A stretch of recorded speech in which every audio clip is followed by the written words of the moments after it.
நேயர்களுக்கு வணக்கம். இன்றைய நமது சிறப்பு விருந்தினர் திராவிட முன்னேற்றக் கழகத்தினுடைய செய்தி தொடர்பாளர், ஐடி விங்கினுடைய செயலர் திரு சேலம் தரணிதரன் அவர்கள். சார் வணக்கம். வணக்கம் சார். அதிமுக கட்சிக்குள்ளால ஏற்கனவே டிடிவி தினகரன், ஓபிஎஸ் இந்த கூட்டணியிலேருந்து விலகினது மிகப்பெரிய பேசுபொருளாக இருந்தது. துரோகிகளை அதிமுக கூட்டணியில் சேர்க்க முடியாது அப்படிங்கிறத எடப்பாடி பழனிசாமி அவர்கள் பேசியிருந்தாரு.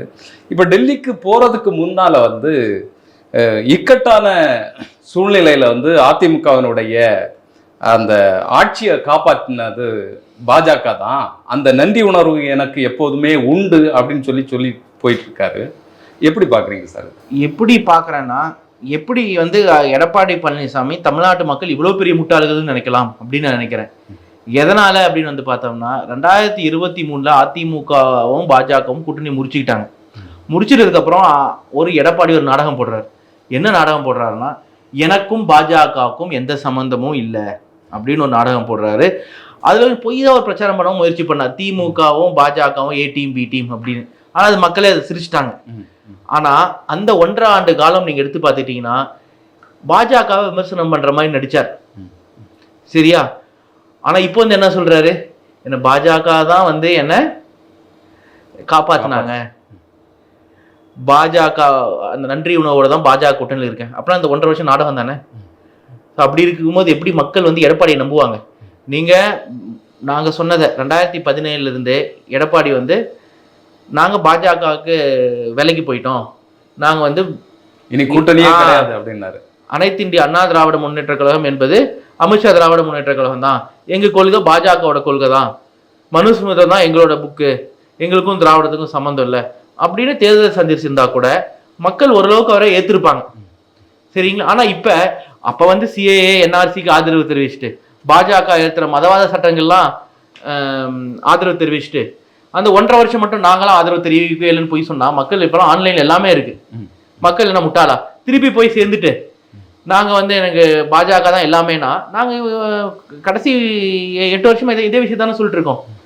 என்னைக்கு எடப்பாடி வந்தாரோ அது அனைத்து இந்திய அண்ணா திராவிட முன்னேற்ற கழகம் இருக்கிறது அனைத்து இந்திய அமித்ஷா திராவிட முன்னேற்ற கழகம் ஆயிடுச்சு அப்படின்னு. இல்லை, தமிழகத்தில் ஒரு அதிமுக கூட்டணி வெற்றி பெறணும்னா அதனுடைய கூட்டணி கட்சிகள்லாம் வலுவாக இருக்கணும். இன்னைக்கு யாருமே இல்லை, அதிமுகவும் பாஜக மட்டும்தான் இருக்கு. இந்த நேரத்தில் எப்படியும் பாஜகவிட்ட ஒரு அழுத்தம் இருக்கும். இப்படிப்பட்ட அழுத்தம் இருந்தால் கூட நான் யாரையுமே சேர்த்துக்கொள்ள மாட்டேன், துரோகிகளை சேர்த்துக்கொள்ள மாட்டேன், ஓபிஎஸ்ஸும் சரி டிடிவி தினகரனும் சரி, இப்படி ரொம்ப ஸ்ட்ராங்காக இருக்காரு. இதை எப்படி நம்ம புரிஞ்சுக்கிட்டோம்? ஸோ என்னன்னு பார்த்துட்டோம்னா, எடப்பாடி என்பவர் ஒரு அதிமுக கட்சிக்கு தலைவராக இருக்கிறதுக்கு தகுதி இல்லாதவர். அதான் முதல் விஷயம். எம்ஜிஆர் ஆரம்பித்த கட்சி, எம்ஜிஆருக்கு அப்புறம் ஜெயலலிதா அம்மையார் க்ரூம் பண்ணது யார்? எம்ஜிஆர் தான் க்ரூம் பண்ணார். அப்புறம் ஜெயலலிதா அம்மையார் வந்தாங்க, மக்கள் அதிமுக தலைவராக அவங்களை ஏற்றுக்கிட்டாங்க. சரிங்களா? அதிமுக பொறுத்த வரைக்கும் அது ஒரு லீடர் பேஸ் பார்ட்டி. டிஎம்கே மாதிரி ஒரு கார்டர் பேஸ் பார்ட்டி கிடையாது. அப்படின்னா எம்ஜிஆர் இங்கே, நம்பர் 2 இங்கே தான் இருப்பாங்க, நம்பர் 2வே கிடையாது, நம்பர் 10 தான் அடுத்தது. அதே மாதிரி தான் அந்த அம்மாவும் நம்பர் 1 இங்க, நம்பர் 10 தான். அந்த அம்மாவை கூட சமமா உட்காந்து பேசுறது அந்த கட்சியில கிடையாது. ஆனா அந்த அம்மா யாரையும் க்ரூம் பண்ணல. ஒரு லீடரா ஜெயலலிதா அம்மையார் யாரையும் அந்த கட்சியில க்ரூம் பண்ணல. எடப்பாடி பாத்தீங்கன்னா ஒரு பெரிய சக்சஸ்ஃபுல்லான பொலிட்டீஷியன் கிடையாது. 89ல ஜெயிச்சாரு, அது ஒரு கெரியர்ல டேர்னிங் பாயிண்ட். 91ல அதிமுக எல்லாருமே ஜெயிச்சாரு. அதுக்கப்புறம் 96 தோத்தாரு, 98 ஒரு பார்லிமெண்ட் எலெக்ஷன், 2 பார்லிமெண்ட் எலெக்ஷன் தோத்தாரு எனக்கு தெரிஞ்சு. 99, 2004 6ல் ஒரு சீட் கிடைக்கல. 2006ல கண்டெஸ்ட் பண்ண. 2011ல ஒரு லக்கில் அவர் ஜெயிச்சதுக்கு அப்புறம் அவருக்கு பிடபிள்யூடி போர்ட்ஃபோலியோ கிடைக்குது. அது அவருக்கு புஷ் பண்ணி கொடுத்தது யாருன்னா சசிகலா அம்மையார் தான். சசிகலா அம்மா தான் அதை பண்ணி கொடுத்தாங்க. ஸோ இப்போ அதிமுகலாம் அந்த காலகட்டத்தில் பார்த்தீங்கன்னா நிறைய பேருக்கு பதவி கொடுத்தது சசிகலா அம்மா தான்.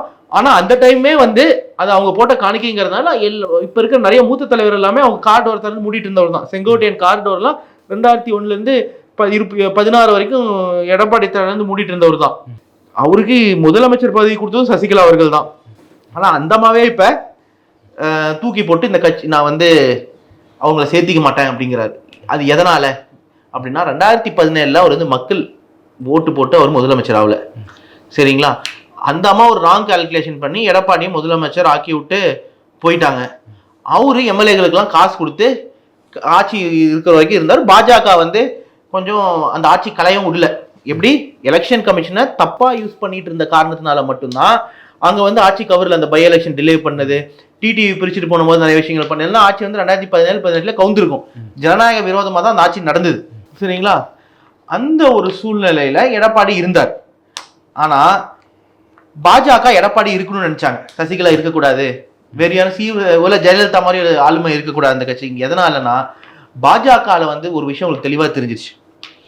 வடக்கு இந்தியா, உத்தரப்பிரதேஷோ மத்திய பிரதேஷோ குஜராத் மாதிரியோ தமிழ்நாட்டில் ஆட்சிக்கு வர முடியாது, வர வாய்ப்பே இல்லை. அதுக்கு என்ன காரணம் சொல்லுங்க? ஒரு அரசியல் கட்சிக்கு முக்கியமான விஷயம் என்னன்னா கிராஸ் ரூட் ஸ்ட்ரென்த். சரிங்களா? Booth level workers. நமக்கு BLA 2 இருக்காங்க எல்லா பூத்துக்கும். அந்த பூத்துக்கு கீழே பூத் கமிட்டி 10 பேர் இருக்காங்க. அப்படின்னா கிட்டத்தட்ட தமிழ்நாடு முழுமையும் நீங்க எடுத்துக்கிட்டீங்கன்னா கிட்டத்தட்ட 300 பூத்து இன்டூ 300, ஒரு சட்டமன்ற தொகுதிக்கு 300 பூத் அப்படின்னா கிட்டத்தட்ட ஒரு 70,000 பூத்துக்கு எடுத்து பூத்துக்கு 11 பேர் கிட்டத்தட்ட 8 லட்சம் ஒர்க்கர்ஸ் இருக்காங்க. அவங்க தான் அந்த எலெக்ஷன் டிட்டர்மின் பண்ணுவாங்க. அந்த வேலையை பிஜேபிக்கு செய்யறது யாருன்னு பார்த்தீங்கன்னா RSS. ஆனால் RSS வந்து இன்னைக்கு உருவான படைக்கல, 100 வருஷத்துக்கு முன்னாடியே. ஸோ இந்த மத்திய பிரதேஷ், உத்தரப்பிரதேஷ், குஜராத் அங்கெல்லாம் RSS ஸ்ட்ரென்த் அதிகம். சரிங்களா? 5-6 லட்சம் காரியகர்த்தாஸ் இருக்காங்க வேலை செய்ய. ஆனால் தமிழ்நாட்டை பொறுத்த வரைக்கும் RSS வேலை ஒர்க்கர்ஸ் இல்லை மினிமம். ஸோ அப்படின்னா பாஜகவால் இங்கே ஆட்சிக்கு வர முடியாதுங்கிறது தான் உண்மை. 3-4% மேலே ஓட்டு வாங்க முடியாது. 2 விஷயம், ஒன்று கிராஸ் ரூட் ஸ்ட்ரென்த் கிடையாது, 2வது அந்த கொள்கை யாரும் ஏற்றுக்கிறது கிடையாது. இங்கே வந்து மதவாத அரசியலுக்கு இடம் இல்லை. அப்படி இருக்கும்போது எப்படி வரலாம்னு பார்க்கும்போது தான் பீகார் மாடல். எப்படி ஜேடியோட கூட்டணியில் இருந்துட்டு இப்போ இந்த ஜேடியோவே காலி பண்ணிட்டாங்க. பாவம், இப்போ நிதிஷ்குமார் உடம்பு சரியில்லான்னு நிதிஷ்குமார் நம்பர் 2 நம்பர் 3 எல்லாமே வந்து பிஜேபிக்கு விலைக்கு போயிட்டாங்க. ஸோ இவங்களுக்கு வந்து ஜேடியூவில் அட்லீஸ்ட் நிதிஷ்குமார்னு ஒரு ஆளுமையான தலைவர் இருந்தார். இங்கே அதிமுக அது இல்லை. சசிகலாவையும் வல்ல அமைச்சாச்சு, மற்ற மூத்த தலைவர்களையும் வல்ல அமைச்சாச்சு, செங்கோட்டையன் அமைச்சாச்சு. அப்படி இருக்கும்போது அந்த கட்சி வந்து ஒரு தலைவர்னு சொல்றது யாருமே இல்லை. அப்படி இருக்கிற ஒரு சூழ்நிலையில இவங்க என்ன நினைக்கிறாங்க அப்படின்னு வந்து பார்த்தா பாஜக எடப்பாடியை வச்சு நம்ம ஆட்சிக்கு வந்துட்டோம்னா எடப்பாடி ஒரு டம்மி தான். அதுதான் அவர் சொல்றாரு, நான் வந்து பாஜகவுக்கு தான் அப்படின்னு சொல்ல நன்றியா இருப்பேன் அப்படின்னு. என்ன அர்த்தம்? பாஜக சொல்ல செய்ய. ஸோ 2017 21 வரைக்குமே அப்படிதான் நடந்தது. இந்த உதாரணம் வந்து தூத்துக்குடி ஸ்டெர்லைட் போராட்டம் நடந்துட்டு இருந்த போது எவ்வளவோ நாள் மக்கள் போராட்டம் செய்யறாங்க. அந்த ஃபேக்டரி மூடிட்டு போயிருக்கலாமே, ஏன் மூடல? ஸ்டெர்லைட் நிறுவனம் பாஜகவுக்கு தேர்தல் பத்திரம் மூலமா எத்தனாயிரம் கோடியோ காசு கொடுத்துருக்காங்க. அந்த நிறுவனத்தின் அழுத்தத்தினாலதான் பாஜக அது மூடக்கூடாதுனாங்க. ப்ரொட்டஸ்ட்டை ஸ்டாப் பண்றது என்ன ஒரே வழி? ஷூட்டிங் கொடுக்குறது. எடப்பாடி கூட கேட்காம cabinet secretary, home ministry home செக்ரட்டரியும் சரி, கேபினெட் செக்ரட்டரியும் சரி, நிறைய சீஃப் செக்ரட்டரி, இங்க கிரிஜா வைத்தியநாதனா அவங்க சுத்தாந்து உங்களுக்கு என்னன்னு தெரியும். அவங்க சீஃப் செக்ரட்டரி அப்பாயின்ட் பண்ணது எதுக்காக? பாஜக ஐடியாவை ப்ரொபகேட் பண்றதுக்காக. அந்த கிரிஜா வைத்தியநாதன் அவர்கள் நேரா தூத்துக்குடி கலெக்டருக்கு இன்ஸ்ட்ரக்ஷன் கொடுக்குறாங்க. ஸோ இப்போ அந்த டைம்ல எப்படி இருந்ததுன்னு வந்து பார்த்தோம்னா PMO, home minister office, direct chief secretary, district collector, ஆட்சியுமே வந்து டெல்லியில இருந்து தான் நடந்தது மறைமுகமா. ஸோ அதுதான் முதல் சித்தாந்தம் ஆட்சி நடத்துறதுக்கு. இப்ப இதே எடப்பாடி இருந்தால் இப்ப ஆட்சி வந்து யார் ஆட்சியா இருக்கும்? அப்ப இருக்கிறதோ பாஜக வலுவா இருக்காங்க. ஏன்னா அதிமுக அவங்க பிளான் படி வீக் பண்ணிட்டு வீக்கன் ஆயிட்டே இருக்கு. அதிமுக பாஜக ஸ்ட்ராங் ஆயிட்டே இருக்கு. ஓட்டுல இல்ல, பாஜக மேல இருக்க அழுத்தம் இன்ஃபுளுன்ஸ் இருக்கு. ஸோ இந்த தடவை அதிக சீட்டும் வரும். அதுக்கப்புறம் அவங்க பிளான் என்னன்னா எடப்பாடி ஒரு டம்மியா போட்டுட்டு ஒரு துணை முதலமைச்சர் ஜெயிச்சால், அது இதுக்கு வாய்ப்பு இல்லை, ஜெயிச்சா துணை முதலமைச்சர் பாஜக இருந்து போட்டுட்டு முக்கியமான போர்ட்போலியோ கோவில் HRNC எல்லாம் பாஜக எடுத்துக்கிற மாதிரியும், படிப்பை வந்து பாஜக எடுத்துக்கிற மாதிரியும் காவிமயமாக்கணும் அப்படிங்கிறது முதல் பிளான். ஆனா இப்ப அரசாங்கம் பண்றது உங்களுக்கு ஈஸி. அது 17 21 வரைக்குமே பண்ணிட்டாங்க. இப்ப அடுத்தது இப்ப அரசாங்கத்துல காவிமயமாக்குற வேலையை ஆரம்பிப்பாங்க. ரெண்டாவது என்ன பண்ணுவாங்கன்னா அதிமுக கட்சி வலுவடை செஞ்சுட்டே இருப்பாங்க. அந்த வலுவா வீக்கன் ஆக்குற விஷயம், சரிங்களா? சாரி, அதிமுக கட்சி வீக்கன் ஆக்க வைப்பாங்க, பலவீனமாக்குறது. ஸோ அதிமுக கட்சி பலவீனமாக்குற விஷயம் 2017 தொடங்கிட்டாங்க. இப்ப தொடர்ந்து பண்ணிட்டு இருக்காங்க. அதான் வந்து பாத்தீங்கன்னா இப்ப இன்னமும் அதிமுக பாஜக கூட்டணியில இருக்க அதிமுக பலவீனமாயிட்டே இருக்கும். சரிங்களா? அப்படி இருக்கும்போது பாஜக ஸ்ட்ராங்கா இருக்கும். அதான் உங்களோட பிளான். இல்லை, இப்போ நீங்க சொல்லக்கூடிய கூட்டுல இருந்து நம்ம பார்க்கும்போது இப்போ இடையில துக்ளக் குருமூர்த்தி அவர்கள் வந்து பேசியிருந்தாரு, 2026 எலெக்ஷன் எங்களுடைய நோக்கம் கிடையாது, 2029 எலெக்ஷன் தான் எங்களுக்கான நோக்கம். அப்போ 2026 எலெக்ஷனை எதிர்கொள்றதுக்காக ஒரு கூட்டணி அமைச்சிட்டு இருக்கும் போது இப்படி பேசுறது வந்து உண்மையிலேயே வந்து அதிமுக தொண்டர்களையும் சரி பாஜக தொண்டர்களையும் சரி பலமிழக்க செய்யும் அப்படிங்கிறது தெரியும். இதனுடைய தந்திரம் என்னன்னு நினைக்கிறேன்? அதிமுக பலவீனமாக்குறதா? ஆமா, அதிமுக பலவீனமாக்குனா பாஜக ஸ்ட்ராங்கா இருக்கும்னு நினைக்கிறாங்க. அவங்க என்ன நினைக்கிறாங்க, பாஜக வந்து நம்ம மக்கள் மட்டுமே நம்பி தேர்தல் சந்திக்கிறது இல்லை, எலெக்ஷன் கமிஷன், இடி கேஸ் எதிர்க்கட்சிகள் மேல போடுறது, அந்த மாதிரி வச்சு நம்ம வந்துடலாம். ஸோ இப்போ பலவீனமாக்குறத தொடங்கிட்டாங்க. அடுத்தது ஒரு வேலை சர்ச்சையில 31லயோ 36லயோ அதிமுக கூட்டணி ஆட்சி வராது. இப்படி வந்தால் என்ன பண்ணுவாங்கன்னா, அந்த கட்சி இன்னமும் ஃபுல்லா வீக் ஆயிடுச்சுன்னா அந்த ஃபுல் கட்சியோட கண்ட்ரோல் யார் மேல இருக்கும்?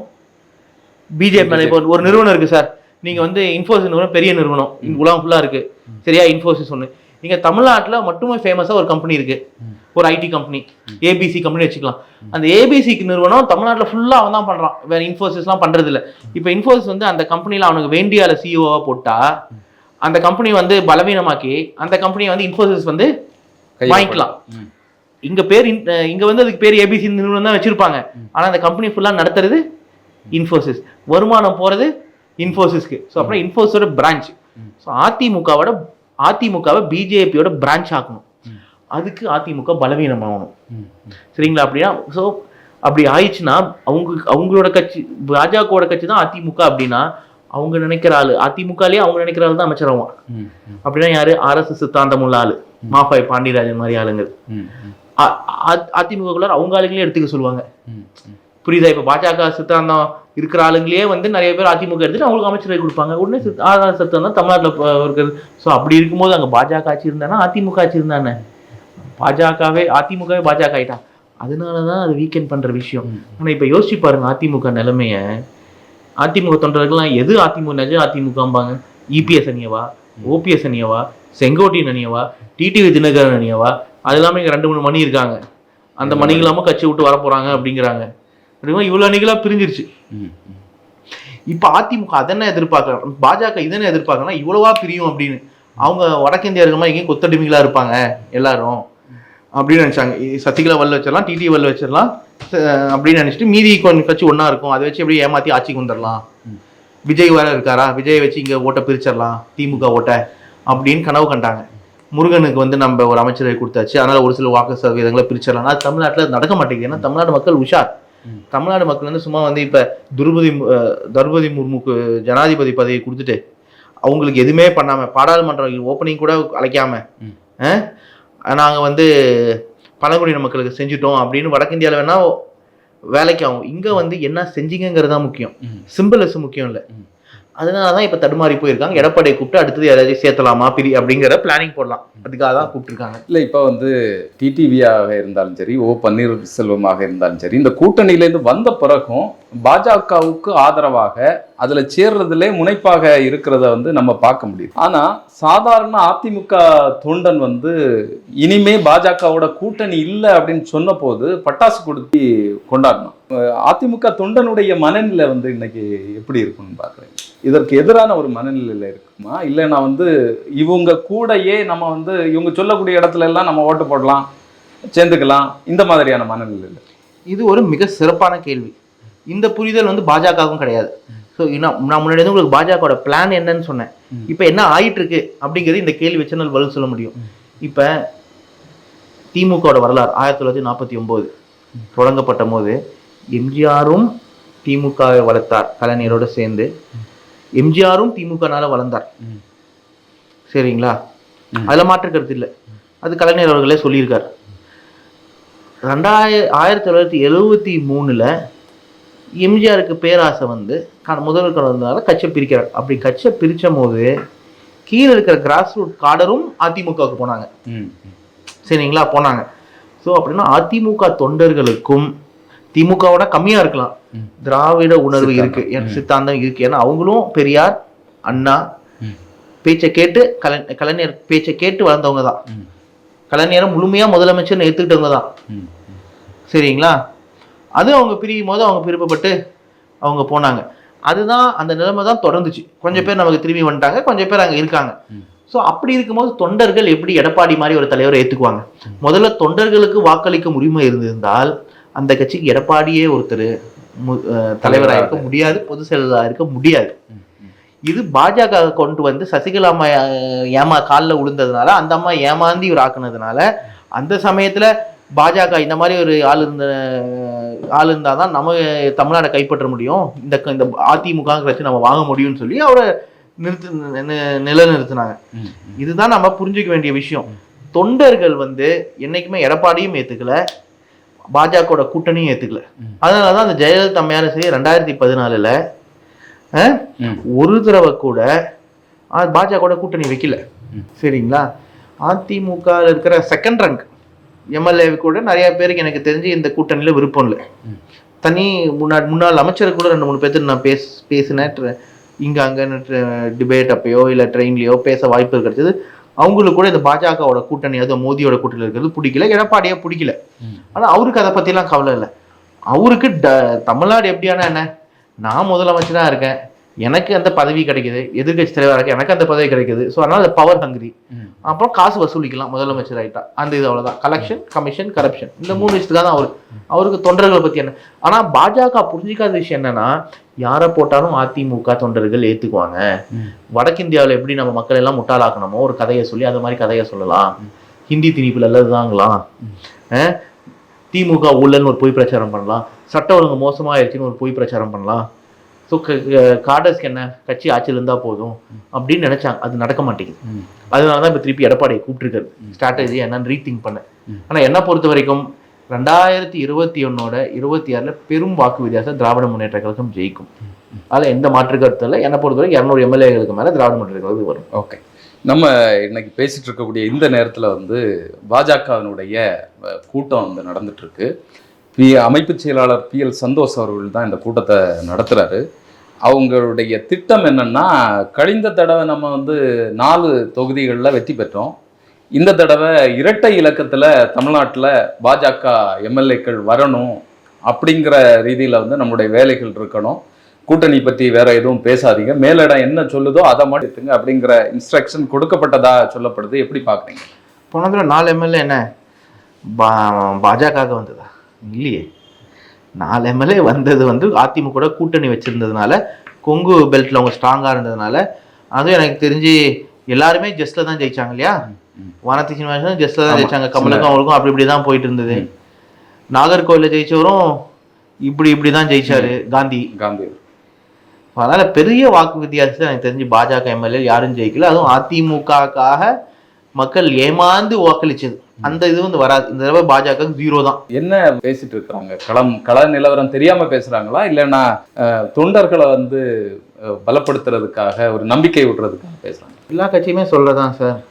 புதுசா இன்னைக்கு கட்சி ஆரம்பிச்சு நாளைக்கு கூட்டம் போட்டாவே நான் தான் முதலமைச்சர் நாளானைக்குங்கிறாங்க. தேர்தலுக்கு 1 மாசம் முன்னாடி கட்சி ஆரம்பிச்சுட்டு நான் தேர்தலுக்கு கட்சி ஆரம்பிச்சு அடுத்த நாள் கூட்டத்தை போட்டு அந்த கூட்டத்தில் என்ன சொல்றாங்க, அடுத்த மாதம் நடக்கிற தேர்தலில் நாங்கள் ஜெயிப்போம், நாங்கள் முதலமைச்சாவோம் அப்படிங்கிறாங்க. அதனால அவங்க பேசிக்கலாம். ஆனால் இன்னொரு விஷயம் என்னன்னா, 2 விஷயம் இருக்கு. பாஜக தலைமைக்கு தமிழ்நாடு புரியாது. அப்படி தமிழ்நாடு புரிஞ்சு தமிழ்நாடுல ஜெயிக்கணும்னு நினைச்சாங்கன்னா அவங்க பண்ண வேண்டிய விஷயம், திராவிட முன்னேற்ற கழகத்தை கொள்கையை அப்படியே அவங்க காப்பி அடிக்கணும். அப்படின்னா அது வந்து RSSே கிடையாது, பிஜேபியே கிடையாது. புரியுது? அப்பதான் இங்க ஜெயிக்க முடியும்னா, இது பெரியார் மண், அறிஞர் அண்ணா மண், கலைஞர் மண். சரிங்களா? இங்க சமத்துவம் முக்கியம். சமத்துவம் இல்லாத யாரும் ஜெயிக்க முடியாது. அவங்க சமத்துவம் எடுத்துட்டு வராங்க அப்படின்னா அவங்க எதுக்கு அந்த கட்சியே இருக்காதே. 2வது ஜனநாயகத்தை மதிக்கணும், அதுலயும் அவங்களுக்கு நம்பிக்கை இல்லை. 3வது மாநில சுயாட்சிக்கு முக்கியத்துவம் கொடுக்கணும், அதுக்கும் அவங்களுக்கு நம்பிக்கை இல்லை. 4வது இந்த நாட்டோட வேற்றுமையில் ஒற்றுமையை புரிஞ்சுக்கணும், அதுவுமே அவங்க ஐடியாலஜிக்கு எதிரானது. ஏன்னா அவங்கள பொறுத்த வரைக்கும் இந்தியா என்பது ஹிந்தி, ஹிந்துத்துவா. இந்த நாட்டில் இருக்க எல்லாரும் ஹிந்தி மொழி பேசணும், இந்த நாட்டில் இருக்க எல்லாரும் ஹிந்துக்கள்லாம் யாரு? நானும் ஹிந்துக்கள் தான், நீங்களும் ஹிந்துக்கள் தான். அது கிடையாது. Brahminical version of Hinduism. சரிங்களா? அதுதான் அவங்களோட கொள்கை. எல்லாரும் ஒரே உணவு போடும். ஸோ அப்படி இருக்கும்போது அவங்களுக்கும் தமிழ்நாட்டுக்கும் எந்த சம்மந்தமுமே கிடையாது. நான் திமுகனே சொல்ல, திமுக கொள்கை பாஜக கொள்கை வேறுங்கிறது வேற விஷயம். ஆனா தமிழ்நாட்டு மக்கள் ஓட கலாச்சாரமும் அவங்களோட நம்பிக்கையும் பாஜக என்ன செய்ய நினைக்கிறாங்களோ ரெண்டுமே எதிரானது. அது பாஜக இன்னும் புரியல. எப்படி வடக்கு இந்தியாவில் வந்து இஸ்லாமியர்களை வச்சு கிறிஸ்தவர்களை வச்சு பொய் பிரச்சாரம் பண்ணி ஒரு வெறுப்பு அரசியலை பண்ணி ஆட்சிக்கு வராங்களோ அது இங்க பண்ண முடியாது. ஏன்னா இங்க வந்து இஸ்லாமியர்கள் வந்து வேற்றவர்கள் கிடையாது, கிறிஸ்தவர்கள் வேற்றவர்கள் கிடையாது, எல்லாம் தமிழர்கள். சரிங்களா? ஸோ அவங்க வேணும் ஆரியர்களா இருக்கலாம் பாஜக காரங்க. ஆனா இங்க இருக்கிற கிறிஸ்துவர்களும் இஸ்லாமியர்களும் ஒண்ணு. ஸோ அப்படி இருக்க சூழ்நிலையில அது வந்து ஒரு பெரிய பகல் கண்ணு பாஜக இங்க வரலாம்னு நினைக்கிறது. இங்க வர வேண்டும் என்றால் அவங்க சித்தாந்தத்தை மாத்தி திராவிட முன்னேற்ற சித்தாந்தத்தை எடுத்தாங்கன்னா இங்க ஆட்சிக்கு வரலாம்.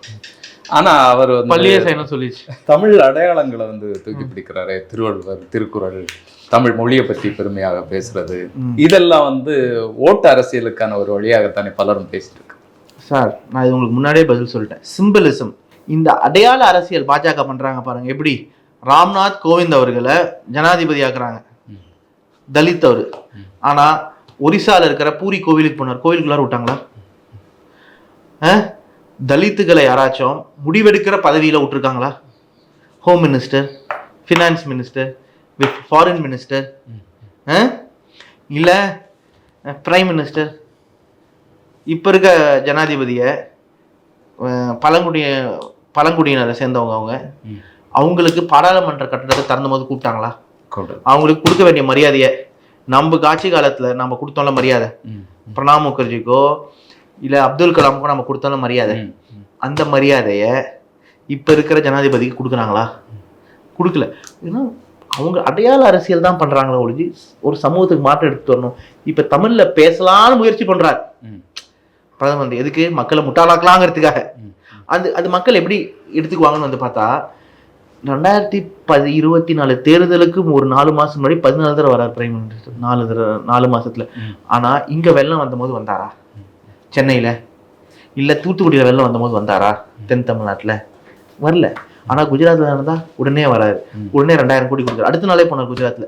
இங்க வந்து 110 சென்டிமீட்டர் மழை பெஞ்சது, 120 வருஷத்துல இல்லாத அளவுக்கு. ஆனா இங்க குஜராத்ல ஒரு 20 சென்டிமீட்டர் தான், அதுக்கு போய் 2000 கோடி கொடுத்தாரு. நம்ம காசு கொடுக்கல. இதெல்லாம் மக்கள் புரியும். சமஸ்கிருதத்துக்கு தமிழோட 30 மடங்கு காசு கொடுக்குறாங்க. கேந்திர பள்ளிக்கூடத்துல தமிழ் மொழி இல்ல, சரிங்களா? கேந்திர பள்ளிக்கூடத்துல தமிழ்நாட்டுல எப்படி தமிழ் மொழி இல்லாம இருக்கும்? ஆனா என்ன கேட்டா, அதிகமா கவர்மெண்ட் ஸ்டாஃபா இருக்கிறது தமிழர்களும். இந்தியா ஃபுல்லா பாத்தீங்கன்னா ஹிஸ்டாரிக்கலா, இப்ப இல்ல ஹிஸ்டாரிக்கலா.